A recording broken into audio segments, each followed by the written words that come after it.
Okay, digital access. What is digital access? Digital access is the awareness that not everyone has the same access to the internet as others.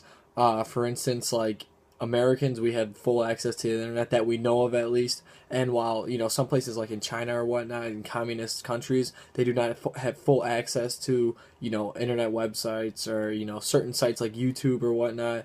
Um, and it's very hard for them to do projects even like at school or something like that they need these resources, and it's very hard to find a solution to these things where we have these full resources and they do not. Digital commerce, this is the buying and selling of good of things. It's a big part of American way of life where people buy things online. I buy things online all the time. I think it is a very efficient way of getting things, more choices, better pricing, et cetera, et cetera. But some of the things we have to look for is scams and whatnot. And some of the things that, like the resources we can use, is by making sure that we're using proper payments like PayPal and whatnot, things that are safe, and making sure that these websites that we're using are safe. Digital communication, while it may be safe and whatnot, or somewhat safe to exchange information with people, phone numbers, names, etc., you want to talk to people, it's perfectly fine. But given this information in the wrong hands of some people, it can lead to some things that, maybe like hack your account and, some destroy some of your social media, that you have up there. Um, this could lead to problems, internally, psychologically, and externally, outside with your work and whatnot, your family. Um, Things you can do to avoid this is by, putting passwords on your things and making sure that your security is nice and safe.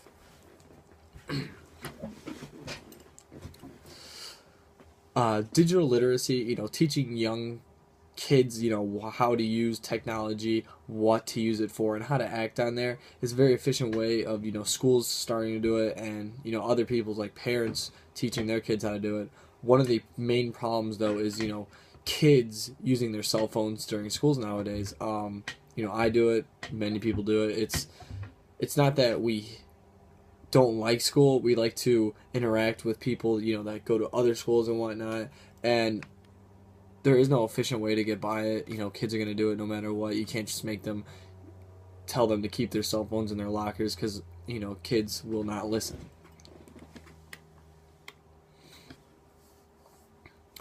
Digital etiquette, this is the way we're supposed to present ourselves online. I present myself, very professional, with a good sense of humor, but there are some people out there that will go out there and post anything, whether it be pictures, statuses, whatnot. And, the only way we can really get to fix this is by monitoring these people and, having people crack down saying, you can't be posting this stuff, you need to get your act together, and stuff like that.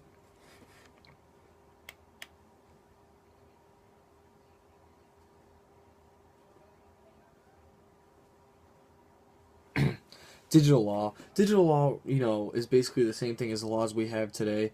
We need to enforce these because people think that they can get away with certain crimes and whatnot because it's over the internet, and it's hiding your true identity basically, and you cannot really see. um the steps that you can take to get rid of these, make sure these crimes don't happen, is basically just, like I said earlier, setting up security for your computer and whatnot, so that these people aren't hacking you or something like that, and that there's nothing illegal going on.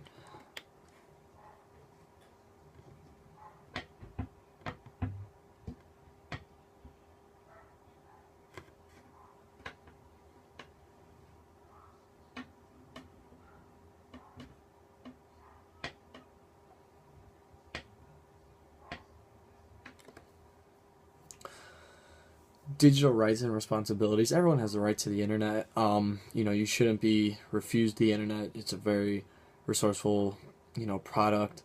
Um, Although we have to be aware of how we present ourselves on the internet, because some people do not present themselves well, obviously, and we need to understand that they are held responsible for what they do on the internet. Digital health and wellness, basically, some things, mainly mental, physical, um, like extremities that happen where you can hurt yourself, it's not very well. We need to digital health and wellness. We need to present ourselves and make sure that ourselves are safe before we are able to go online and interact with other people. We need to make sure that ourselves are okay, whether it be internally or externally. We could be hurting ourselves, getting carpal tunnel or something like that, or internally where people are cyberbullying and whatnot, and we need to be made aware of this. Digital security, there are a lot of hackers nowadays, and they are very good at what they do now, because they can get banks, bank cards, whatnot, debit cards, your social security number. It's very hard. So setting up your digital security, whether it be security on your email address, anything like that, it'll be very helpful.